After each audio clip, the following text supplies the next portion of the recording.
move now to the aspect of broadcasting and commentary. Your opportunities, as you said, came along. You took them. When you started commentating, did you face any early challenges in terms of sort of stepping into what some would argue at the given time may have been a male-dominated space? We've talked about this to several people, of course. And I know that mindsets are outwardly changing, for sure. Some are genuinely changing. But there still are those challenges that may remain. Did you face any difficulties? And if you did, how did you sort of go about sorting them out for yourself, both from a professional delivery of what you had to do perspective, and, if I may, put people in place if they had to be? Yeah, I think I was really lucky because I started broadcasting with the BBC in 2015, and I started on the county championship circuit, so it was local radio. And I would say 100% that there was no outward sexism. It was more a sort of, not so much bewilderment, but maybe a bit of surprise. It's like, I think it was, who are you, and how do you know what you're talking about? And you know what, that was probably fine, because I think if I'd been in someone's shoes who'd been broadcasting for the BBC for 15 years and never seen a woman on the circuit, you might also think, oh, this is quite different. And everybody was very welcoming. I think, again, a bit bewildered perhaps. How do I know about the game? And you know what? It's just you just start. You start talking, because people realise pretty quickly whether you know what you're talking about or not. Of course. But I do think that I was in a privileged position of being, I think I'd almost be what you'd term the sort of, I don't want to be too rude to the likes of sort of Ali Mitchell or Eleanor Aldroyd, but I'm the second generation. I know what you mean. Yeah, so I think someone like Ali, someone like Ellie, they were the first. They were the first woman to do TMS. They had to pave that way. And I think I'm very aware of how much my generation, who started maybe 10, 15 years after them, owes that generation, because we were given a freedom that they didn't have.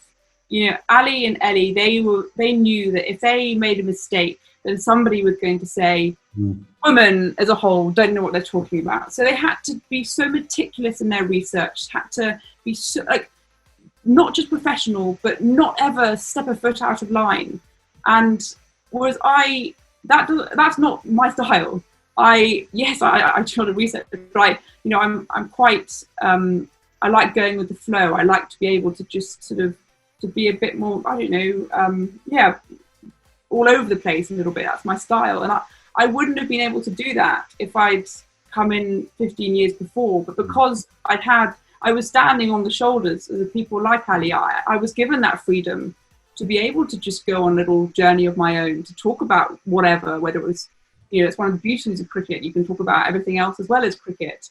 And I truly believe that we will reach equality when we have commentators, writers, leaders who can be bumbling, sort of endearing, the guises of your Boris Johnsons, even your Henry Blofelds, right? That kind of person, but as a woman. When you can have a woman that can do that, and instead of people saying she's made a mistake, therefore all women are terrible, it's part of their charm. It's part of the package. And I think I came in at the right time. I think, it was less sexism, more sort of surprise that I was greeted with. But I had people that had gone before me, and therefore I could just get going. No question. Of course, both Ali and Eleanor are just unbelievably kind and capable and superbly competent people who've done such service. In fact, the phrase that you used, if I made a mistake in those days, could I then be sort of made the poster girl in the negative sense for all women? That's exactly what Melanie Jones said on this program. To say that, I had to be that cautious to make sure. The other aspect that I wanted to just get your sense from you on, Izzy, was about this whole nomenclature in the game, right? I mean, we all know that, traditionally, a batsman was the phrase. Batter came later. Third man versus Yeah. third. Where do you stand? Not necessarily from a gender perspective, because I think sometimes one can confuse issues. But I just like to understand from you your personal view on what is okay and what is not okay. I think that's such a difficult question, and I've really struggled with it, to be honest, because whose right is it to judge what's okay and what's not okay? I think the short answer is that everybody is what's okay to one person might not be okay to another person, and I think we have to come to the common ground. For if something's not okay for somebody or making them uncomfortable, then you don't say it. And I think that's where I've come to with batsman and batter, is that all throughout my playing career, all throughout growing up, and I talked about when I was young and enjoyed playing with the boys, the only girl, I was a batsman, and I was quite strong about that. I'm a batsman. Why do you call me anything else? And this goes back to my sister, whereas I think for someone like her and for some other girls, they would have seen batsman and they would have seen a man and not a woman after that sort of that bat, and it's not for them. For me, personally, it made no difference whatsoever. I just wanted to play. I wanted to almost be one of the boys. So that was kind of part of it. But actually, if it means that excludes one more person from the game, that's one person too many. And therefore, I have come round to calling people batters. Yeah. And I actually spoke as well recently. I was doing an article with female camera operators in the broadcasting part of the game. And, it is now, the term is now camera operator, because at first a lot of women were quite, wanted to be called cameramen. But every time they called themselves a cameraman, someone would go, but you're not a man. And then suddenly you're a camera woman, but there's very few camera women. So you're part of a minority, you're not part of the group, you're kind of already excluded. Separate. You're separate. And then the difficulty that you come to now is that a lot of men just don't want to be called camera operators or don't want to be called batters. And so this is what I think is important, is that there's one term for everybody, because we are all in this together. In the pursuit of gender equality, men are just as important as women in joining the conversation. I mean, Women's Cricket Zone, I think, is a perfect example of this, is that this is not a them and an us situation. No, it shouldn't be. No. We are all doing this together. And so when I commentate, when I write, I try to say batter. I don't always get it right, because, to be honest, I grew up saying batsman. And we all have our sort of our subconscious biases, our prejudices, just as much as the next person. And I did find it hard at first. I mean, first of all, I was like, oh, batter, that's what I fry my fish in, ha ha ha. But that's a ridiculous argument. If that's your only argument, then that's no argument. Absolutely. And I think just because you don't like the sound of it or because it's different to what you grew up with, I think it's about understanding how to include as many people in this wonderful sport. As we sort of wind down towards the end, we could keep talking for as long as we would possibly have the energy to. In terms of the emergence and the widening of the women's game now around the world, right? And there are countries in Latin America where the women's game's seriously being played well. I know Chile, for example, Brazil. We just talked about Sweden. When I was working in China, I know how much the Chinese girls were playing cricket in schools. Of course, in Thailand, and they're making it to the World Cup, was another fantastic moment for women's cricket. What would you say to young girls in different parts of the world where maybe cricket is not yet sort of front and center, even Central Europe for that matter, Austria, Germany? What do you think can be done without sort of pushing it up to the ICC? Because that's the easiest thing to do, right? You say, oh, somebody else solved the problem. What could be 2 or 3 things that maybe organizations like ourselves, people like yourselves, could come together and try and do, which would enable the women's game to be more inclusive, to be wider, and therefore make it richer? I think it goes back to that inclusion we've talked about all throughout this, is that you kind of have to look at models that have been successful, and the most successful sport, I guess, in the world is football. Yes. And part of that success is the strength of the domestic structures. You know, the top level football nowadays, in women's and in men's, arguably, maybe women's is not a little bit further behind, but is through the club structures, because you can get people playing for some of the best clubs in the world that come from the most obscure parts of the world.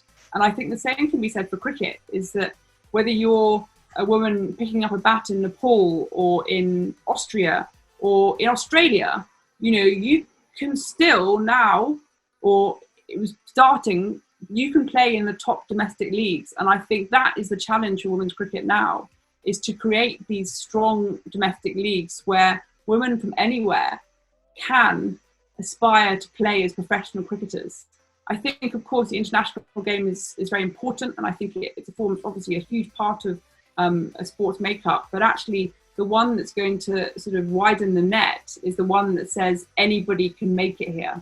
Yeah. You know, if you are a woman from Nepal, you're probably not going to play in a World Cup final. But my goodness, you could play on the BBL world stage. Yeah. And we're starting to see that. We're starting to see that in the BBL. We're starting to see that in, I guess, the 100 for women's cricket in England. You know, the IPL, once that gets worked out as well, I think is a huge opportunity. I think the struggle for any sport is you have competing interests, because every national cricket board wants to develop their own players, because you have your aims when it comes to the international game, of course. But I think that's where the ICC does need to help in the setup of these domestic structures, just as well as the international game. And I think it's so important now, even more so with COVID, because we are, unfortunately, I think, seeing the next big hurdle for the women's game is seeing sort of boards have more autonomy, which is good in many ways, but it also means that only those with the appetite to grow women's cricket will do so. And so you are starting to see this gap, I guess. We saw it with, take England women this summer, for example. You know, I've been, the turnaround in the attitude of the England and Wales Cricket Board, in my mind, has been very quick and really heartening. It's suddenly, in a few years, they've realised that women's cricket is not just something that they need to grow because it's good to do. They've realised that actually to get sponsorship, to get participation, if they want to have a sustainable business model in the next 10, 15 years, why would you exclude half of your population? They've realised that they are so important to women's cricket, but women's cricket is so important to them. And therefore, this summer, they said, and they've put their money where their mouth is, that they were going to build biosecure bubbles the same as for the women as for the men. They got to a point where it was out of their control that other countries were dropping out, when the men were going to have a full international summer. And I think that's what we need to see, is we need to see the appetite from other nations, as well as some guidance from the ICC in working together to develop global cricket. So I've kind of gone off in convoluted ways. I think for an individual, the domestic structure is so important, but I think the ICC it's not just about money, it's about guidance. It's about setting that path as well. And I think we're at a very interesting juncture, because I think it's simultaneously extremely exciting, the potential for women's cricket around the world. It can almost go into places that men's cricket hasn't. You talk about Thailand. I mean, I don't think, maybe it's my ignorance, but I haven't heard much about Thailand and men's teams. So why can't women's teams thrive where men's teams haven't? You can reach areas that were before unreachable, so to speak.